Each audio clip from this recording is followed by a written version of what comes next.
So a company named EasySMX reached me out and asked me to review one of the latest phones they're selling. It's the Leagoo Z5C smartphone, and it's a $60 smartphone. So guys, with no further ado, let's see what this phone is all about.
So let's actually have a look at this phone and see what it's all about. So on the front you have the screen, of course, you have your earpiece here and a 2 megapixel front facing camera, as well as the screen, which is a 480 by 845 pixel resolution TN panel. So the bad thing about this screen is that there is no angle you can look at it without it being weird. I mean, there's no right angle you can look at this screen. It's really a mess. But we'll get back to the screen later. On the bottom here you have 3 capacitive touch buttons, home, menu, and back. Yes, you do have a menu button, which is practically useless since, I don't know, Android 4.1. On the left side you have nothing. On the bottom you have your microphone. On the right side you have this teeny tiny power button that, I mean, the feedback isn't great, it's nothing special, as well as the volume rocker. The feedback, I mean, the buttons are pretty mushy, nothing really too bad, but this is, well, a $60 phone, so I wasn't expecting anything better than this. So on the top you have your headphone jack, as well as the micro USB port for charging and data. Now, I don't know what's up with these low-cost Chinese phones, but I don't get why they put the micro USB port on the top instead of the bottom. It just doesn't feel right. Maybe it costs more to put it on the bottom, I don't know. Finally, on the back, you have a 5 megapixel camera along with a dual LED flash. On the bottom here, you have the Leagoo branding and the speaker grill. Now, let me show you the actual speaker, because the speaker grill is much bigger than the speaker is. So just pry open the back of the phone here, and this is actually the whole speaker. It's pretty small, but it's pretty good for a $60 phone. I mean, the volume is good. You just don't have to lay it down on its back, otherwise the sound will be a lot muffled. On the inside of the phone you have your removable 2300 milliamp battery, along with some slots for 2 SIM cards and a micro SD card. Now, you do want to use a micro SD card on this phone if you plan on using it as your daily device, since this only has 8 gigs of internal storage. As for the rest of the specs, the display, it's a 480 by 854 pixel TN panel. It's not really that bright. I mean, this is as bright as it gets, and there is no really good angle you can look at it. I mean, just look at the colors. You do not have a good angle to look at this display. The colors are always gonna change depending on the angle. It's just really a bad display. I think that if they put a better display, I'm not saying high resolution or anything like that, I'm just saying an IPS or AMOLED display. I mean, I'm pretty sure they come for pretty cheap nowadays. This phone would have been so much better. Now this phone has a quad-core ARM v7 CPU. I'm not sure about the brand since now not even CPU Z can tell you what brand this SoC is.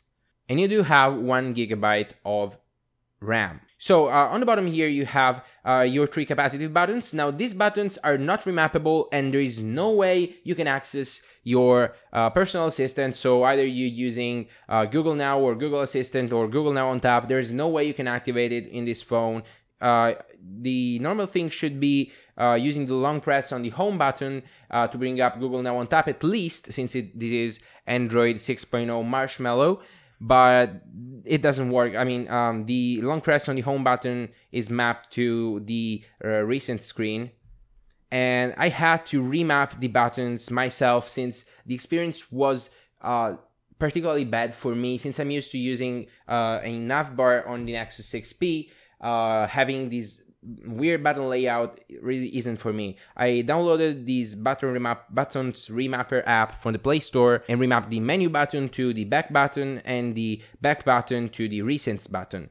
Unfortunately, I could not replace the default action for the long press on the home button because whatever I map it to, it always brings up the recents panel for some reason still unknown to me. Now about the software, this phone is running, as I said, Android 6.0 Marshmallow, which is pretty up to date. I mean, this phone was released in 2017 and I think it should be running Nougat at this point, but Marshmallow is what we get. I don't think we'll ever get any updates on this phone, but it's pretty recent, so it's not really that much of a deal. As for the included software now, of course, what you're seeing here is the Google Pixel Launcher, which is running even pretty good if you ask me. But the default launcher is this thing over here, which is kind of a MIUI kind of interface with no app drawer and these iPhone style icons. You do have your themes here, so let me just change to black theme here, Black Dream theme, which is pretty confusing in my opinion. We'll just switch back to default theme. And not much more here. You have a theme store. I'm not sure if you want to use the default launcher anyway. You have your standard AOSP widgets along with all the widgets that come with the applications you downloaded. And for the keyboard, I switched to the Gboard keyboard since the default keyboard was, well, I just couldn't use it. It was bad in every possible way. It wasn't precise. The theme was weird. I mean, it's not a big deal since you can change it, but the default keyboard was just terrible. So if you plan on getting this phone, you have to customize the software at some point. Now, some of the things I wanted to talk about, some included applications require weird permissions. Like for instance, the video player asks for phone calls permissions, and if you deny them, you will not have access to this app. There are some other applications like the music app that require phone permissions, and I'm not sure why they need it. I'm just gonna tell you that I won't give phone calls permission to any of these apps that I don't trust. You have some small bloatware here and there. You have this backups app, which, yeah, doesn't really get too much on the way. You see here it wants to access contacts, but this is a backup application, so it's reasonable. Calendar, yes, of course, and phone calls, deny. SMS, deny. And tells you some other things. I'm not sure if I want to use this backup and restore app. I suggest you use something else like Titanium Backup if you need to back up your phone. I don't think you will need to back up this phone anyway, so. The rest of the applications are pretty much standard AOSP applications. Let's have a look at the camera here. Now the camera has been modified a little bit. You see me here.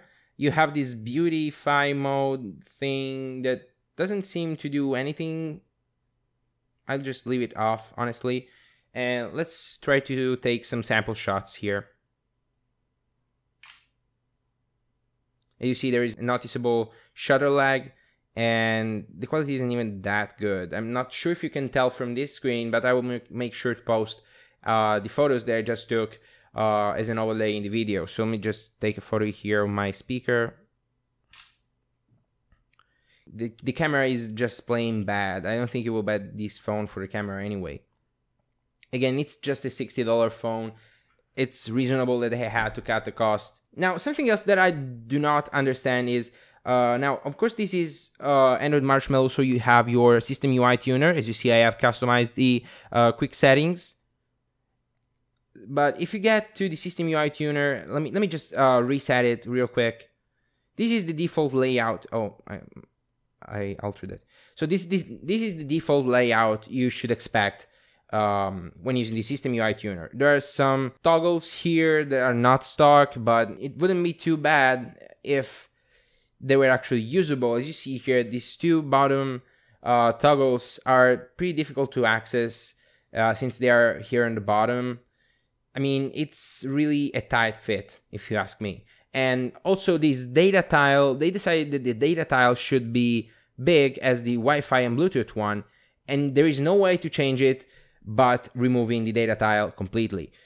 So you have this big ass data tile here that overlaps with the Bluetooth tile and makes the Bluetooth tile overlap with the Wi-Fi tile and makes the label of the Wi-Fi tile so close to the edge of the quick settings panel that I'm sure if I had a bigger SSID for my network, it would be cut off.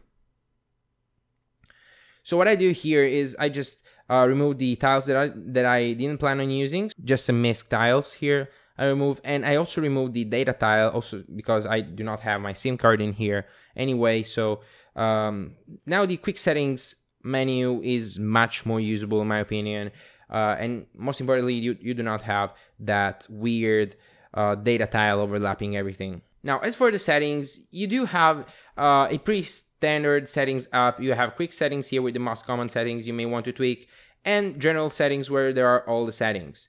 There are some settings I want to talk about, so like Smart Wake, which is, there are some gestures you can do when the screen is off, but they do not work so well. I mean, they do work well, but they get on the way.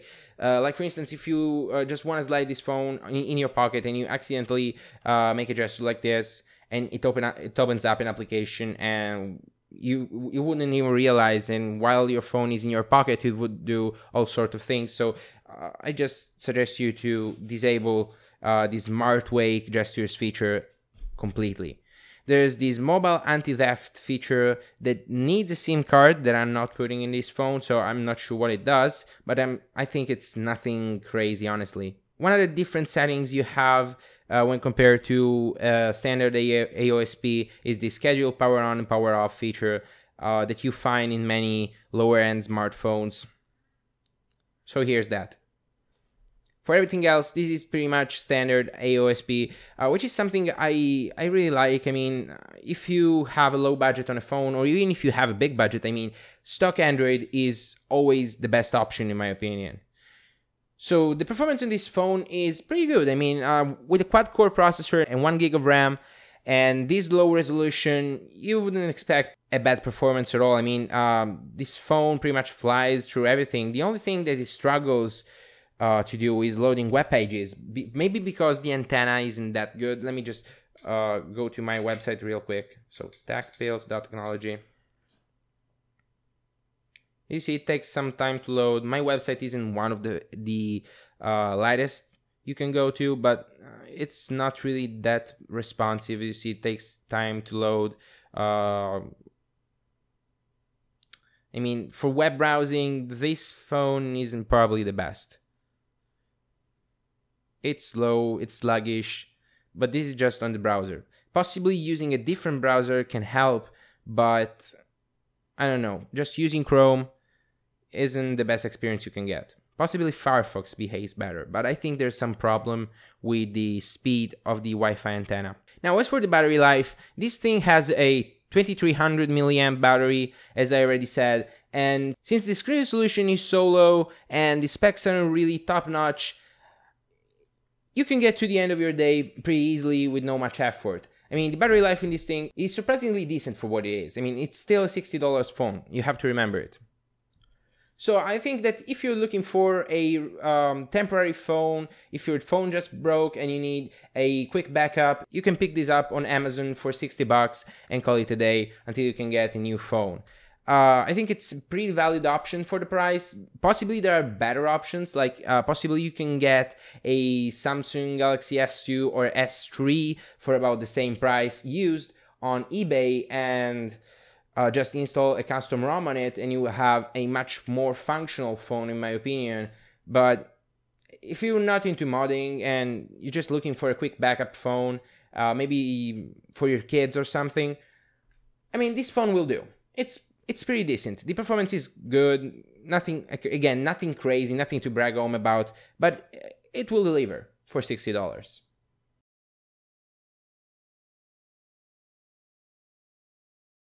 So guys, if you're interested in this phone and want to buy it, just go down in the description. You will find various links to Amazon depending on your country. So guys, this is gonna wrap it up for this video. Thank you very much for watching. I really do appreciate it. If you like this video, please make sure to press the thumbs up button down there, and also remember to subscribe to my channel if you want more of this. Also make sure to check out the TechPills website at techpills.technology. You will find a link in the description. Again guys, thanks for watching and I'll be seeing you in the next one.